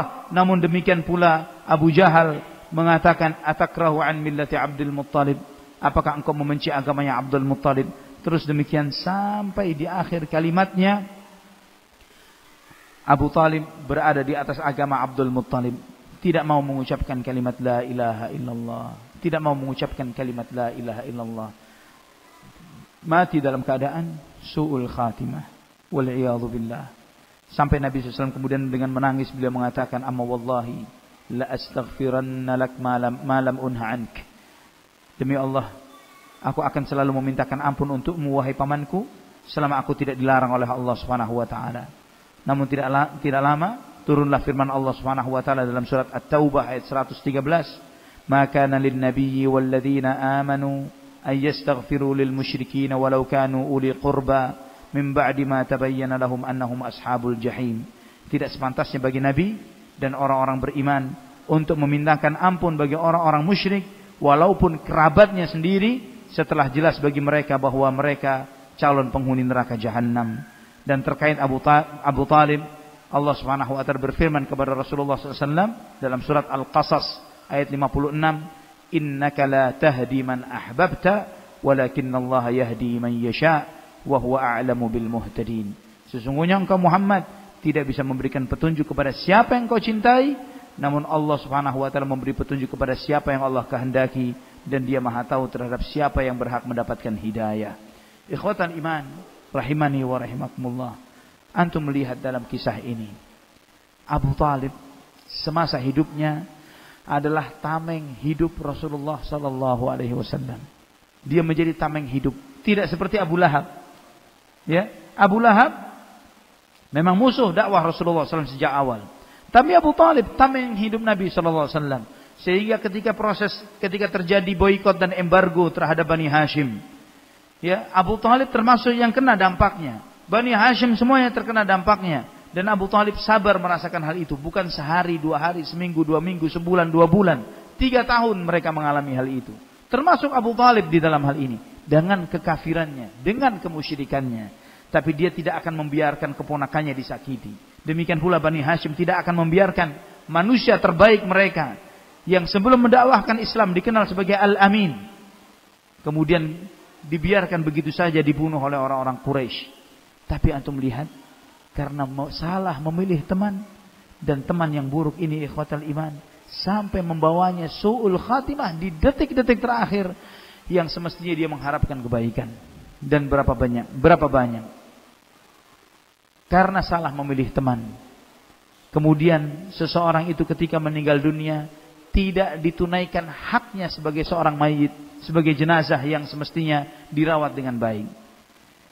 Ana seringkali melihat di Jakarta, di Bekasi dan semisalnya, bahwa seseorang ketika meninggal dunia biasanya bertakziah teman-temannya. Ya, ketika memang dia ini adalah teman nongkrongnya, bukanlah talibul ilm, maka yang duduk di sana ada yang sambil nunggu jenazah main kartu. Nunggu jenazah temannya di rumahnya, main kartu, ya, main catur, nunggu jenazah temannya. Ada yang sampai karena temannya sama-sama pelaku maksiat, sama-sama teman mabuknya, datang menemani melihat jenazah temannya sambil nangis. Ini kejadian nyata di Jakarta. Ya, sambil nangis dia mengatakan, "Ya, kamu lagi digodok sama malaikat." Ya, mengatakan seperti itu di jenazah temannya, karena teman sesama teman maksiatnya, dan tidak tahu. Sampai telepon anak, tetangganya telepon anak, "Ustaz, ini ada jenazah tetangga kami, memang dia bukan ahli masjid begini begitu. Dia tidak tahu bagaimana jenazah ini bagaimana dimandikan, bagaimana dikafani." Anak tanya, "Antum sendirianlah di tetangga, apakah ada ikhwan sunnah yang lainnya yang di sekitar antum? Ada si fulan. Sudah, bantu. Ya, dimandikan dengan cara sunnah, dikafani dengan cara sunnah, antum yang bertindak. Biarkan orang-orang itu." Akhirnya teman-teman yang ahli masjid ini, yang talibul ilm, mereka yang merawat jenazah tersebut. Dan mereka cerita, teman talibul ilm, tetangga yang baik-baik ini menceritakan, "Ustaz, wallah, ketika kami menyolati jenazah, tidak ada satupun dari temannya yang masuk ke masjid untuk menyolati jenazah. Jadi ketika jenazahnya dibawa ke masjid, teman yang lainnya nongkrong di depan. Dengan ada yang mengantarkan pakai celana pendek, ngerokok, dan yang lain sebagainya. Artinya ikhwatal iman, teman itu yang akan mengantarkan jenazah kita. Dan antum tahu bahwa ketika kita memilih teman-teman yang baik, maka mereka-mereka lah yang akan bersof-sof di belakang jenazah kita. Mereka yang akan mendoakan kita, Allahumma ighfir lahu, Allahumma arhamhu. Siapa yang kita harapkan? Orang-orang yang bertakwa, orang-orang saleh, atau orang-orang fasik? Orang-orang yang ada di sekitar kita, mereka lah yang akan mengantar jenazah kita. Jika kita baik, orang-orang baiklah yang akan mengantarkan. Jika kita fasik, wal'iyadzubillah, mereka pula lah yang akan mengantarkan jenazah kita. Dan apa jadinya? Apa jadinya ketika yang mengantarkan kita adalah orang-orang fasik? Mereka tidak akan memberikan kebaikan kepada kita ketika kita hidup di dunia, dan juga tidak akan memberikan kebaikan kepada kita ketika kita sudah tidak ada di muka bumi. Tidak lama nama kita akan dihapus dari daftar kontaknya, di-delete. Ya sudah, tidak akan lagi mengingatkan. Apa maslahatnya? Tidak ada maslahatnya. Tapi teman yang baik setiap mengingat si fulan, subhanallah, tahun lalu masih duduk dengan kita di masjid ini, rahimahullah. Setidaknya ketika menyebut namanya ada rahimahullah, semoga Allah merahmatinya. Rahimahullah, semoga Allah merahmatinya. Dan itu tidak akan terjadi kecuali ketika kita berteman dengan orang yang bertakwa.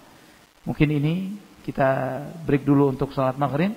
InsyaAllah setelah salat maghrib kita akan lanjutkan materi, sambil kemudian sisa waktunya kita manfaatkan untuk soal jawab. Wallahu ta'ala ala wa alam bisawab. Aqulu qouli hadza. Wassalamualaikum warahmatullahi wabarakatuh. Bismillahirrahmanirrahim. Alhamdulillahi rabbil alamin. Wassalatu wassalamu ala asyrafil anbiya'i wal mursalin, nabiyyina Muhammadin wa ala alihi wa sahbihi wat tabi'in wa man tabi'ahum bi ihsanin ila yaumiddin. Amma ba'd. Ikhwatal iman rahimani wa rahimakumullah. Alhamdulillah, segala puji bagi Allah Subhanahu wa taala Ar-Rahmanur Rahim yang telah memudahkan kita untuk melaksanakan ibadah dan kemudian melanjutkan majelis ilmu kita. Ikhwatal iman rahimani wa rahimakumullah. Sebelum salat tadi kita telah membahas bahwa di antara madaratnya memiliki teman yang buruk adalah akan membuat temannya mudah terjerumus dalam dosa dan maksiat, akan memperindah dosa dan maksiat bagi temannya, dan bahkan bisa mengantarkan kepada su'ul khatimah. Cukuplah contoh Abu Talib, paman Rasulullah sallallahu alaihi wasallam, sebagai contoh bagi kita semuanya bagaimana adanya teman di saat sakaratul maut yang menyebabkan Abu Talib, walaupun yang mentalqini beliau adalah Rasulullah sallallahu alaihi wasallam sendiri, tidak membuatnya untuk mengucapkan kalimat la ilaha illallah, dan akibatnya dia mati dalam keadaan su'ul khatimah. Allahul musta'an, wala haula wala quwata illa billah. Dan juga ikhwatal iman, yang kedua, di antara madaratnya berteman dengan teman-teman yang buruk, bermajlis dengan teman-teman yang suka berbuat dosa dan maksiat. Setiap majlis yang di sana orang-orang fasik berkumpul, pelaku-pelaku dosa dan maksiat berkumpul, pasti tidak ada zikir, pasti tidak ada zikrullah di sana. Dan bahkan sebaliknya, maksiat yang ada. Dan setiap majlis, setiap majlis yang dimana berkumpulnya manusia, entah itu di Baitullah atau di salah satu rumah-rumah, ataukah di pos, atau di yang lainnya, di mana berkumpul satu dan lebih manusia, kemudian di majlis itu sama sekali tidak disebutkan nama Allah Subhanahu wa taala di majlis itu, maka majlis itu akan menjadi penyesalan bagi setiap orang yang hadir di majlis itu nanti pada hari kiamat. Al-Imam At-Tirmidzi meriwayatkan dalam sunannya dari hadis Abu Hurairah radhiyallahu an, Nabi sallallahu alaihi wasallam bersabda, "Ma jalasa qaumun majlisan lam yadhkurullaha fihi wa lam yusallu ala nabiyyihim illa kana alaihim tiratan fa in syaa'a 'adzabahum wa in syaa'a ghafara lahum." Nabi sallallahu alaihi wasallam bersabda, tidaklah suatu kaum duduk di satu majlis, berkumpul di satu majlis, dan di majlis itu tidak disebutkan nama Allah, mereka tidak berzikir kepada Allah, mereka tidak berselawat kepada Rasulullah sallallahu alaihi wasallam kecuali semuanya akan menyesal nanti pada hari kiamat. Mereka yang ada di majelis itu nantinya akan menyesal pada hari kiamat. Fa in syaa'a 'adzabahum wa in syaa'a ghafara lahum. Jika Allah mau, Allah mengadab mereka. Jika Allah mau, Allah Subhanahu wa taala akan mengampuni mereka. Ikhwatal iman, seringkali ketika seseorang merasa kesendirian, kesepian, dia berusaha untuk menghubungi teman, mencari teman siapa, nongkrong dengan siapa dan yang lain sebagainya. Namun, jika antum tidak mendapati teman kecuali orang yang fasik, maka lebih baik sendirian. Ketika misalnya yang mau sudi berteman, yang nongkrong dengan kita adalah orang-orang yang lalai, yang tidak mengingatkan kita kepada Allah dan tidak mengingatkan kita kepada akhirat, wallahi sendirian adalah jauh lebih baik.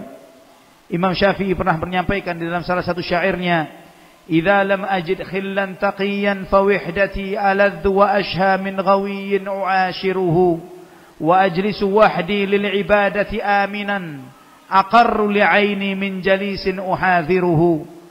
Jika aku tidak memiliki seorang sahabat yang bertakwa, sendiriku lebih aku senangi dan aku nikmati ketimbang aku berteman dengan orang yang sesat dan aku berteman dengannya.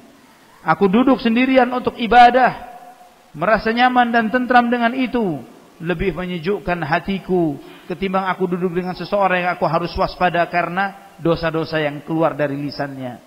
Ketika duduk dengan seseorang, sebentar dia ghibah, sebentar dia mengadu domba, sebentar menyebut aib si fulan, sebentar begini dan begitu. Wallahi sendirian adalah jauh lebih baik.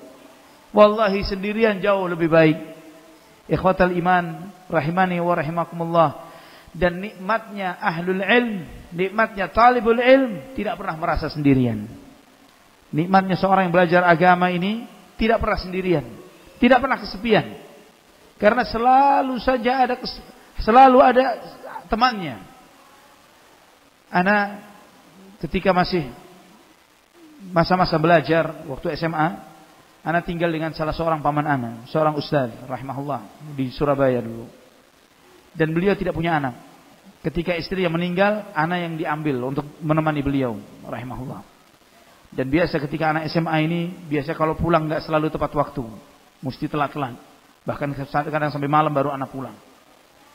Tapi wallah, Allah yarham, beliau tidak pernah merasa kesepian sama sekali. Tidak pernah merasa kesepian. Ana sampai heran. Tidak pernah nanya di mana atau nelpon ke abahan nanya, "Di mana Ali kok tidak pulang dan belum nyampe dan lain sebagainya." Tidak pernah nanya. Sampai sekali ana perhatikan keadaan beliau. Ternyata ketika di rumah dia sibuk baca kitab, baca buku, nulis, memberikan catatan-catatan. Ba'da subuh duduk di majelisnya, habis salat, zikir pagi, sampai dekat siang, dan kemudian tidak lama datang orang-orang untuk datang bertanya agama. Subhanallah, ana pikir ajib benar, nikmat benar hidupnya. Tidak pernah merasa sendirian, tidak merasa kesepian. Di satu sisi anak kenal satu orang yang lain, satu orang yang subhanallah dia punya anak, punya keluarga. Tapi ketika anaknya sebentar telat pulang, telepon ke saudara-saudaranya yang lain. "Mana si pun ini anak tidak saleh, anak kurang ajar, begini begitu," sampai seperti itu. Dan akhirnya anak berpikir, subhanallah, anak bakal tua. Kita semua pasti tua. Tinggal pilih. Mau jadi tua yang seperti ini atau yang seperti itu. Ketika kita tua menjadi orang yang bertakwa dan saleh dan mencintai ilmu, tidak akan pernah kesepian. Dan subhanallah, jangan menunggu tua. Sekarang pun insya Allah seorang yang belajar agama tidak pernah merasa kesepian. Malah yang ana rindukan adalah sendirian di rumah. Ya, kesempatan baca kitab ini bisa berjam-jam lebih daripada sebelumnya. Pernah ana ditinggal sama keluarga kurang lebih sepekan. Terus kemudian keluarga telepon, "Kamu sendirian di rumah?" "Lah, ana tidak sendirian di rumah. Di sini ada Ibnu Taimiyah, di sini ada Ibnu Qayyim, di sini ada Ibnu Katsir, di sini ada Ibnu Hajar." Yang setiap saat, setiap ana minta untuk majelis sama ana, langsung menyampaikan ilmunya dan tidak bosan. Sampai ananya yang bosan. Kenyataannya ketika kita berteman dengan ilmu, dengan kitab, seperti itu. Ya, Syekhul Islam Ibnu Taimiyah antum baca fatwanya dari jilid 1 sampai 32 jilid belakang adalah fihris daftar isi. atau antum baca syarah Bukhari Fathul Bari Ibnu Hajar Al-Asqalani, tidak akan bosan sampai antumnya yang bosan. Dan setiap lembarannya Allah ilmu. Antum baca tafsir Ibnu Katsir, subhanallah, lautan ilmu. Baris demi baris kita subhanallah, setiap barisnya kita baca tambah ilmu tentang mengenal ayat-ayat Allah. Ini tambah nikmat yang luar biasa. Tambah bersyukur, walillahil hamdu wal minnah. Walillahil hamdu wal minnah. Dan ikhwatal iman rahimani wa rahimakumullah, terlebih lagi ketika misalnya antum berteman dengan kitab-kitabnya para ulama, kita merasakan betapa manfaat yang besar.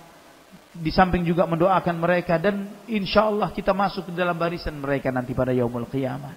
Ya, dan selamatnya lebih besar kemungkinannya ketika kita berteman dengan orang fasik dan kemudian mengingatkan dosa, mengingatkan maksiat, mengajak lalai dan yang lain sebagainya. Walaupun mungkin kelihatannya senang saat itu, tapi sesudahnya mendatangkan kegelisahan dan kegalauan. Ikhwatal iman rahimani wa rahimakumullah. Kemudian yang ketiga, di antara madarat berteman dengan orang yang buruk, dengan orang yang fasik, dengan orang yang mengajak kelalaian, adalah teman yang buruk mengajak temannya untuk sama seperti dia, untuk terjerumus dalam dosa dan maksiat, meringankan dosa, mengentengkan dosa dan maksiat, membuat dia gampang meninggalkan ketaatan kepada Allah Subhanahu wa taala. Dan itu waqi', itu realita. Ya, ketika seseorang berteman dengan orang yang salah, maka perbuatan maksiat orang itu akan dengan mudahnya ditransferkan dan ditularkan kepada temannya. Kita lihat korban-korban pemakai narkoba di penjara sana. Ya, antum tanya, kenapa bisa kenal narkoba? Karena teman-temannya. Dan semua maksiat yang lainnya. Pezina akan berteman dengan pemain pezina juga. Pejudi akan berteman dengan pemain judi juga. Terus demikian. Sampai Amirul Mukminin Utsman bin Affan radhiyallahu anhu, beliau mengatakan apa? Waddatiz zaniyatu law zanan nisa'u kulluhun. Seorang wanita pezina yang doyan zina, dia berharap semua wanita di dunia ini berzina juga sama seperti dirinya. Jadi ini pelajaran, ketika seorang wanita fasiqah, wanita yang buruk, jangan berteman. Muslimah yang baik, yang taat kepada Allah, jangan berteman dengan wanita yang fasiqah seperti ini. Dan juga seorang kepala rumah tangga, seorang bapak ketika mengetahui istrinya atau putrinya berteman dengan teman yang salah, ingatkan, jauhkan dari teman-teman yang salah itu. Karena setidaknya walaupun tidak terjerumus sama seperti dia, setidaknya meringankan besarnya dosa. Ya, dahulu kelihatannya besar berbuat maksiat ini. Berapa banyak ternyata misalnya sekarang ini wanita-wanita kita misalnya merokok yang sebelumnya tidak merokok.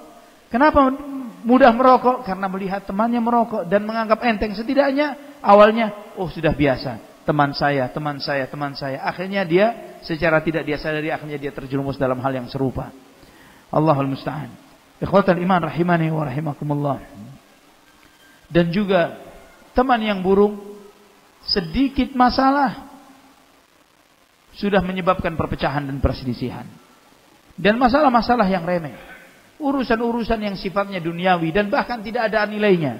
Mungkin salah ucap, ya, mungkin salah persepsi, mungkin salah image, raut wajah. Hal yang seperti ini karena mencibir yang tidak sengaja, anggukan yang salah, kerlingan mata yang salah, itu bisa menjadi masalah dan menyebabkan perselisihan dan perpecahan. Kata-kata itu menjadi perpecahan dan perselisihan. Dan ini tidak terjadi bagi orang-orang yang bertakwa. Jadi adalah aneh ikhwatal iman, yang seharusnya orang-orang bertakwa ini berukhuwah, bersaudara, disaudarakan oleh Allah Subhanahu wa taala di dunia, sebelum nantinya oleh Allah Subhanahu wa taala saudarakan di akhirat. Namun kenyataannya tidak demikian. Kenyataannya malah mudah terpecah belah, mudah berselisih, mudah tahdzir satu dengan yang lainnya. Padahal ketika ditanya, akidahnya sama, manhajnya sama, ngaji kitab apa di sana? Al-Usulul Tsalatsa. Ngaji kitab apa lagi? Al-Aqidah Al-Wasithiyah. Di sini sama juga. Ya, tapi kenapa? Dengan begitu gampangnya mengatakan itu laisu min ahli sunnah, ini begini, ini begitu dan lain sebagainya. Hanya karena alasan-alasan, oh ya, gurunya si fulan. Oh ya, dia pernah ada foto bermajelis dengan si fulan. Foto. Ya, oh ya si fulan karena pernah begini dan begitu. Hal-hal yang remeh yang tidak ada nilainya dijadikan suatu masalah yang besar dan dijadikan sebagai bagian dari agama. Padahal sama sekali bukan bagian dari agama. Allahul musta'an wala haula wala quwwata illa billah. Ikhwatal iman, rahimani wa rahimakumullah. Inilah materi kita, pembahasan kita, siapa temanmu. Pembahasan teman ini sangatlah penting. Karena memilih teman yang baik adalah merencanakan siapa yang akan menyolati kita. Siapa yang mengantarkan jenazah kita. Siapa yang akan berdoa di sisi kubur kita kelak. Siapa yang kita harapkan. Orang-orang saleh, orang-orang yang bertakwa, ahli zikir, atau orang-orang fasik dan ahli maksiat. Karena tidak lain mereka lah yang akan mengantarkan kita, orang terdekat kita. Ketika kita memilih orang-orang yang baik, maka insyaallah ya Rabbana ya Karim, mereka lah yang akan merawat jenazah kita. Ketika kita wafat, kita tidak dimandikan kecuali orang-orang yang mengenal sunnah, orang-orang yang bertakwa kepada Allah, yang tahu hak-hak saudaranya, yang menutupi aib-aib kita pada saat itu, yang mereka setiap mengingat kita, mendoakan kita. Setiap mengingat kita, mudah memaafkan segala kekhilafan-kekhilafan yang pernah mungkin kita lakukan ketika kita hidup. Setiap mengingat kita, selalu menyebutkan hal-hal kebaikan untuk kita. Dan itu hanyalah akhlaknya orang bertakwa. Orang yang tidak bertakwa, malah mereka ketika mengenang temannya yang sudah meninggal dunia, yang dikenangnya bahkan mungkin maksiat dan dosa-dosanya. Ya, wah sayang. Ketika seperti maksiat, majlis maksiat mereka menyayangkan, sayang si fulan sudah wafat. Coba dia tidak wafat, wah paling jago mabok si fulan. Ya, malah yang disebutkan adalah maksiatnya, adalah aib dan keburukannya. Dan ketika keburukan itu yang disebut, itu adalah tambahan keburukan maksiat bagi orang yang bersangkutan. Karena setiap dosa itu mungkin dimaafkan kecuali orang itu terang-terangan berbuat maksiat. Dan di antara hukuman dari sebuah dosa, ketika seseorang itu melakukan maksiat, dan yaitu adalah tersebarnya dosa ini, tersebarnya aib itu di hadapan masyarakat, maka si fulan itu dikenal si fulan yang suka berbuat maksiat karena teman-temannya, karena sahabat-sahabatnya.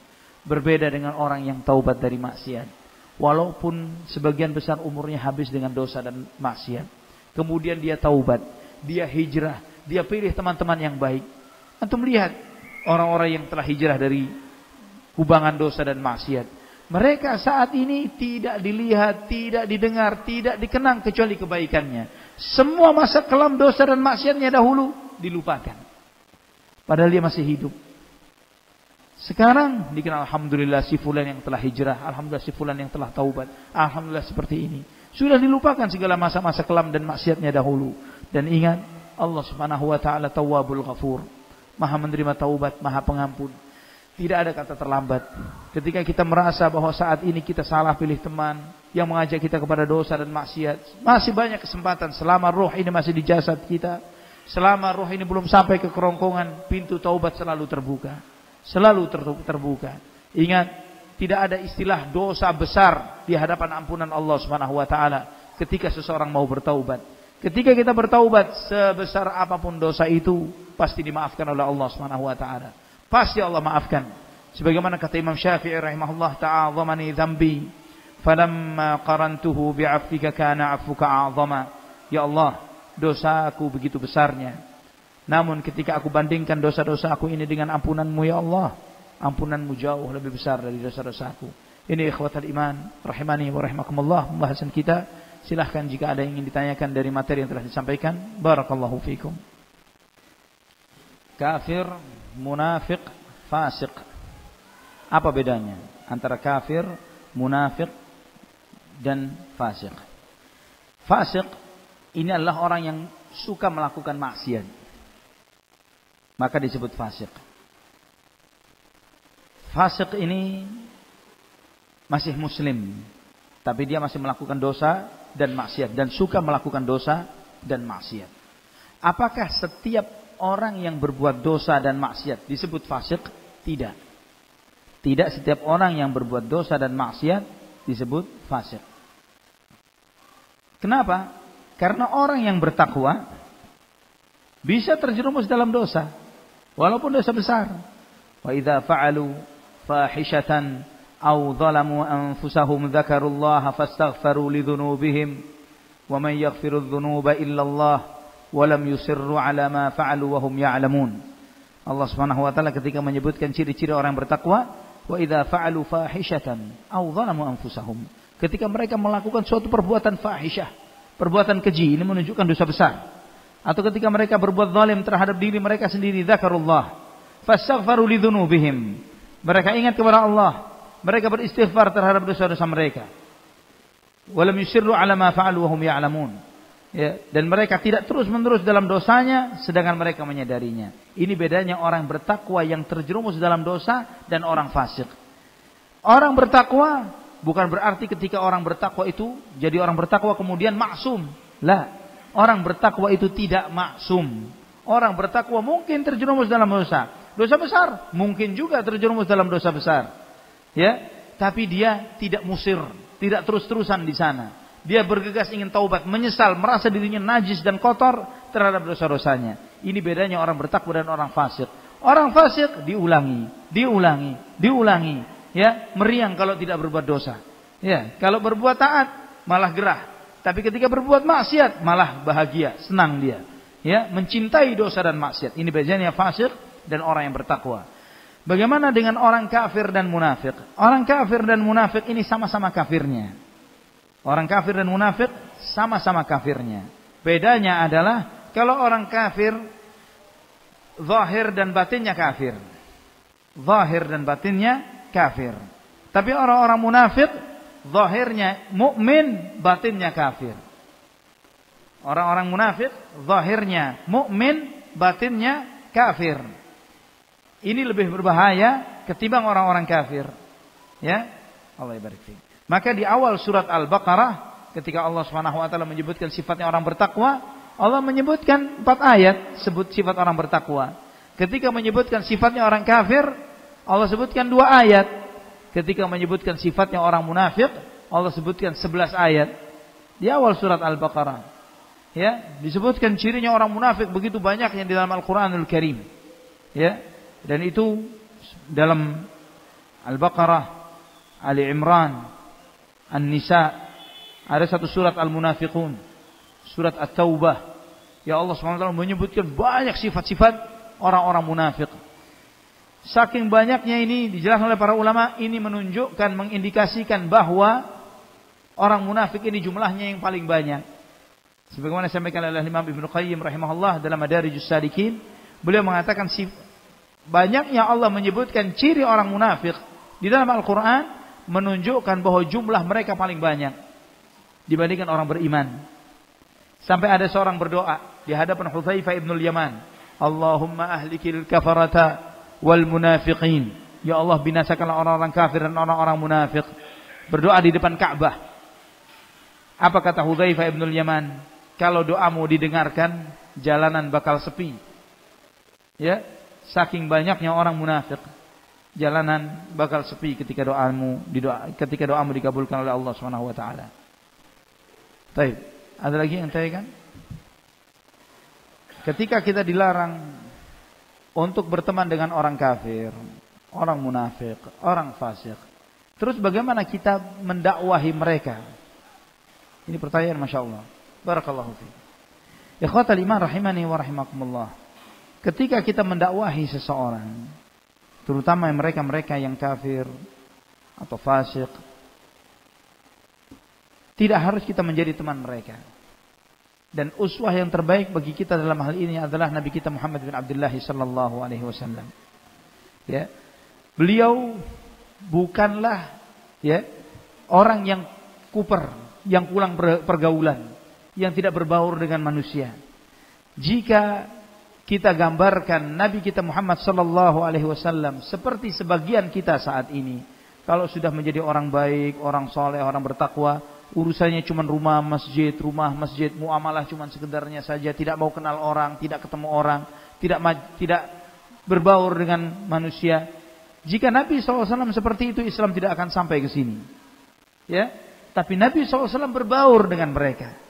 Nabi SAW ketemu dengan mereka. Nabi SAW mendatangi majelis-majelis mereka di Makkah, di Ka'bah. Ya, di Ka'bah ini di masa sebelum hijrahnya Rasulullah SAW ketika beliau di Makkah. Ka'bah ini kita tahu di sekelilingnya ada banyak berhala. Ya, banyak sesembahan berhala di sana. Bahkan di dalam Ka'bah pun ada berhala. Di dalam Ka'bah ada berhala. Dan orang-orang Quraisy seringkali di pagi hari, di siang hari, ya di pagi harinya mereka majlis nongkrong di sekitaran Ka'bah situ. Mereka duduk di sana, tokoh-tokoh Quraisy, mereka kumpul di sana. Nah, Nabi SAW sering mendatangi mereka. Di samping beliau SAW melaksanakan sholat, beribadah, membacakan Al-Quran, Nabi SAW mendakwahi mereka, mendatangi mereka, menasihati mereka. Maka dari situ kita melihat ada sebab turunnya surat Abasa wa Tawalla an ja'ahul a'ma. Ya, ketika Nabi SAW menasihati tokoh-tokoh Quraisy itu, kemudian datanglah Abdullah ibnu Ummi Maktum radhiyallahu an minta nasihat. Ketika itu beliau Abdullah bin Ummi Maktum adalah sahabat yang buta. Nabi SAW sedang fokus mendakwahi, kemudian Ibnu Ummi Maktum datang, membuat Nabi SAW bermuka masam, dan akhirnya turunlah surat Abasa wa Tawalla. Juga Nabi SAW seringkali membacakan ayat-ayat Al-Quran kepada mereka ketika sholat. Dan berbeda dengan mustad'afin minal muslimin, orang-orang yang lemah dari umat Islam yang hidup di masa itu, yang tidak berani ibadah terang-terangan di Masjidil Haram, berbeda dengan Rasulullah SAW, berbeda dengan Hamzah bin Abdul Muttalib, berbeda dengan Umar bin Al-Khattab radhiyallahu anhu, ya, berbeda dengan sahabat-sahabat yang memang disegani oleh orang-orang Quraisy. Ya, Rasulullah SAW di backup, dilindungi oleh Bani Hashim, oleh Abu Talib. Maka mereka tidak berani mengganggu Rasulullah SAW. Tidak seperti sahabat-sahabat yang junior, atau seperti Mu'adz bin Jabal, yang akhirnya dia dipukuli ketika membacakan ayat Al-Quran di Ka'bah. Ya, ketika membacakan Al-Quran di Ka'bah, Mu'adz bin Jabal dipukuli sampai berdarah-darah. Ya, dan kemudian dia pingsan. Kemudian dia bangun lagi, dia sadar, kemudian dinasihati oleh sahabat yang lainnya, sudah jangan diulangi lagi untuk membacakan Al-Quran di sana. Nah, Nabi SAW berbaur. Maka Nabi SAW sendiri yang bersabda, alladzi yukhalitun nas wa yasbir ala adahum minal ladzina la yukhalitun nas wa la yasbir ala adahum.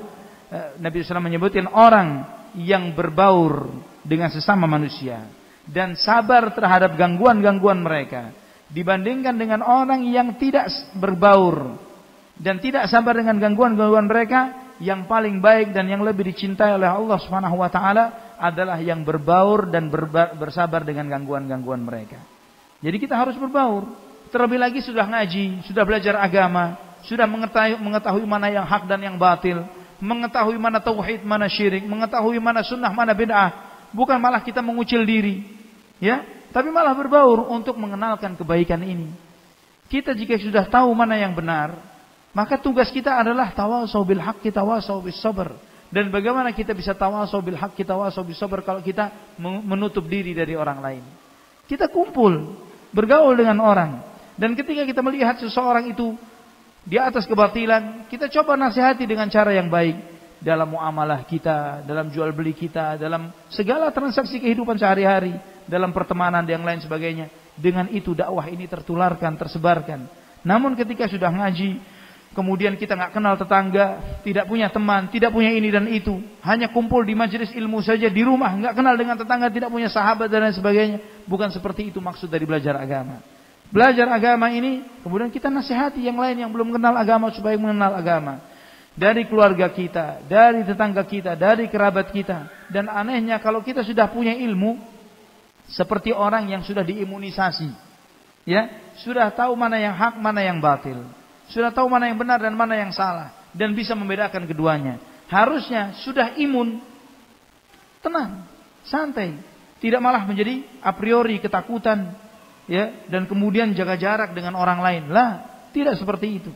Malah sebaliknya, malah dia baik, berbaur dengan orang lain. Seperti Nabi kita Muhammad SAW. Jika Nabi SAW kepada orang-orang kafir seperti kita kepada sesama kita, apakah Islam akan sampai ke sini? Ya, kita kepada sesama kita ini kadang sudah ngaji, kalau bukan satu ustaz, beda manhaj ini. Ya, beda guru dan lain sebagainya. Padahal sama. Subhanallah. Jika Nabi SAW kepada orang kafir seperti kita dengan sesama kita, belum tentu Islam akan sampai ke sini. Allahul musta'an wala haula wala quwata illa billah. Ini ada pertanyaan, ada yang salah tentang hadis di bawah. Rasulullah SAW, jika kamu ada apa ini tentang nikmat mungkin ya, maka rahasiakanlah. Jika inna likulli dhi ni'matin hasud, idza kunta fi ni'matin far'aha fa inna likulli dhi ni'matin hasud. Jika kamu berada di dalam suatu nikmat, maka jagalah nikmat itu. Dalam sebuah hadis yang disahihkan Syekh Al-Albani dalam silsilah as-sahihah, Nabi SAW bersabda, ista'inu fi injazi ni'amikum bil kitman fa inna likulli dhi ni'matin hasud. Kalimat hadisnya adalah seperti itu, fa inna likulli dhi ni'matin hasud, bahwa setiap orang yang mendapatkan nikmat pasti ada orang yang hasad dan iri dalam hal itu. Ketika engkau memiliki sebuah rencana, ya, maka rahasiakanlah, karena setiap orang yang memiliki rencana yang baik pasti ada yang hasad di dalam hal ini. Adalah hadis yang disahihkan oleh Syekh Al-Albani rahimahullah. Dan memang ikhwatal iman rahimani wa rahimakumullah, tidak salah bahwa setiap nikmat pasti ada orang yang hasad di dalamnya. Maka di antara bentuk agar nikmat itu dijaga adalah tidak dengan gampang-gampangnya kita ceritakan kepada orang-orang yang berpotensi memiliki hasad terhadap kita. Ya, jangankan nikmat yang terlihat, ya, mimpi baik saja di dalam Al-Qur'anul Karim. Ketika Allah Subhanahu wa taala mengisahkan tentang Nabiullah Yusuf alaihissalam, inni ra'aitu fil manami inni ra'aitu ahada asyara kawkaba wasyamsa wal qamar ra'aituhum li sajidin. Aku melihat 11 bintang dan bulan dan matahari semuanya sujud kepadaku. Nabiullah Yaqub, ayah beliau, menasihatkan kepada Nabi Yusuf alaihissalam supaya menyembunyikan mimpinya. Jangan ceritakan kepada saudara-saudaramu, karena itu akan menimbulkan hasad. Dan terjadi, hasad itu terjadi. Dan kemudian di sini ada pertanyaan, Rasulullah SAW memerintahkan kita untuk saling membantu. Tapi terkadang kalau sudah menyangkut dunia, misalnya perdagangan sedikit sekali yang berbagi ditambah dengan persaingan yang menjadikan tidak saling kenal antara teman. Lah, tidak seperti itu. Ikhwatal iman rahimani wa rahimakumullah. Nikmat misalnya rencana dagang, rencana usaha, ya. Anehnya seorang muslim, kaum muslimin secara umum, di dalam masalah ma'isyah dan perdagangan ini tidak atau kurang tawakalnya seperti non muslim. Pernah tahu mall yang isinya jual HP semua? Ada di sini. Ya, di Jakarta ada Roxy itu. Itu sebesar itu, semua toko jual HP yang sama. Dan ada banyak di Jakarta, di antaranya Roxy, jual alat-alat elektronik dan lain sebagainya. Semuanya dagangannya sama, persis. Ya, tidak ada perbedaan satu dengan yang lainnya. Tapi mereka bukan persaingan, tapi kerjasama. Jadi ketika antum masuk ke salah satu toko, Pak ada barang ini, dia nggak ada. Sebentar Pak, ada. Diambilkan dari tetangga sebelahnya. Nah anehnya yang sudah ngaji, yang tahu bahwa rezeki di tangan siapa, rezeki di tangan siapa, Allah tahu semuanya ini. Tapi kita akan marah dan emosi ketika ada teman kita berdagang persis sama seperti dagangan kita. Seakan-akan rezeki kita diambil. Apa ada? Mungkin rezeki diambil. Mungkin tidak rezeki kita diambil. Antum nempel dengan teman antum sebelah ini, rezekinya bisa bocor nggak? Ya Allah, anak nggak mau nempel sama si fulan, takut rezeki anak bocor ke si fulan. Nah, rezeki tidak bisa diambil, rezeki tidak bisa bocor. Ya, rezeki tidak bisa ketukar. Jadi walaupun misalnya dagangannya misalnya adalah jual makanan, sama-sama jual kamer misalnya. Anak baru dagang kamer seminggu, tetangga sebelah jual kamer juga. Pernah kejadian gitu? Banyak.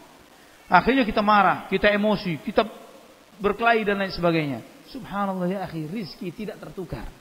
Rizki tidak akan bisa tertukar. Anak kasih perumpamaan yang sering kali anak sampaikan beberapa kajian di Jakarta. Siapa yang bisa bikin burger lebih enak dari McDonald? Banyak. Jawabannya banyak. Karena burgernya tidak terlalu enak McDonald ini. Kalau antum tambahin pakai telur, ya dikasih potongan daging kambing, Masya Allah jauh lebih ajib daripada punya McDonald. Cuman pertanyaannya, bisa tidak antum rizkinya sama seperti yang rizkinya McDonald? Bisa? Nggak bisa. Karena rizki ini tidak akan ketukar. Dan rizki itu bukan karena hebatnya kita kerja. Rizki itu bukan karena enaknya makanan kalau jual makanan. Ya, berapa banyak yang jual makanan gak terlalu enak ternyata Masya Allah rizkinya. Yang anak jaga ini bahannya begini begitu, ternyata gak terlalu laku. Ya, rizki itu di tangan Allah Subhanahu Wa Taala. Yang harusnya kalau kita melihat pesaing di usaha yang sama, ajak ta'awun, ajak kerjasama. Ya, yang dilakukan oleh orang-orang kufar ini, ketika mereka melihat ada pesaing, ini pesaing ini besar nih, Masya Allah nih. Salah satu, maka ada istilah namanya merger. Ya, kita gabungan, dimergerkan usahanya. Ada namanya akuisisi, anak kecil, tapi anak kepingin besar seperti antum. Anak kecil tapi anak kepingin besar seperti antum. Nah, supaya anak besar seperti antum, manajemennya sama, rapi, dan anak ikut besar, anak ngikut. Akuisisi usaha anak ikut saham dengan apa yang anak miliki. Dan ini ada, mungkin terjadi, ada istilah musyarakah, ada mudharabah. Di dalam syariat diatur. Ya, perusahaan-perusahaan yang luar biasa besarnya di dunia ini yang sampai nilainya puluhan triliun nilainya, ini bukan dimiliki satu orang, dua orang, tapi dimiliki ribuan, mungkin jutaan orang. Ya, dijual di pasar saham, malah ada sahamnya ini, sahamnya itu, sahamnya Indofood, sahamnya perusahaan-perusahaan besar. Orang ada yang bagian modalnya, ada yang bagian kerja, dan semuanya sama-sama rata dapat, sama-sama mendapatkan bagian.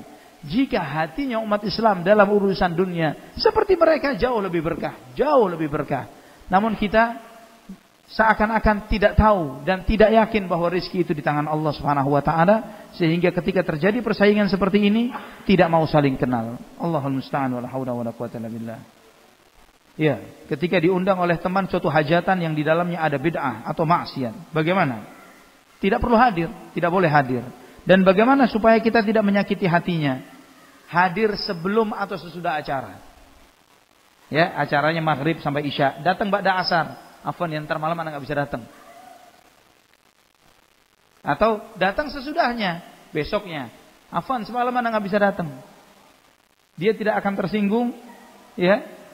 Karena antum tetap hadir, tapi dilihat orangnya. Ketika misalnya memang antum sangat dekat dengan dia, sampaikan dengan cara yang baik. Ya akhi, sunnah ini lebih baik. Dulu, ana terdidik di dalam kebiasaan-kebiasaan bid'ah. Terdidik dalam kebiasaan-kebiasaan bid'ah. Ana menghadiri acara-acara bid'ah macam-macam sudah. Sampai hafal qasidah burdah, hafal beberapa hal-hal yang munkar ini. Ketika anak tidak hadir, setelah sadar, ngerti, belajar, banyak teman-teman itu datang, nanyakan, ya Ali kemana? Kok tidak hadir? Anak sampaikan, afwan, anak baca Quran di rumah, karena acaranya biasanya hari Kamis malam Jumat. Anak baca Quran di rumah, anak baca surat Kahfi. Sediakan waktu, kata dia, sediakan waktu untuk baca surat Kahfi, dan acara ini, hadir di acara burdah ini, tetap hadir terus. Anak bilang, lah, begini, Nabi SAW itu bersabda, barang siapa baca Al-Quran, likulli harfin asyru hasanah, setiap huruf 10 kebaikan. La aqulu alif lam mim harfun, walakin alimun harfun, lamun harfun, mimun harfun. Aku tidak mengatakan alif lam mim satu huruf. Alif satu huruf, lam satu huruf, mim satu huruf. Jadi kalau Anda baca alif lam mim, 30 pahala. 30 pahala. Pertanyaannya, apakah kalau Anda baca qasidah burda Anda dapat pahala yang sama atau tidak? Ana tidak membicarakan munkarnya burda. Ana tanya, Ana baca Quran, apakah Ana dapat pahala ketika burda sama seperti Ana baca Quran atau tidak? Yallah, khalas. Ini lebih baik, Ana baca Quran.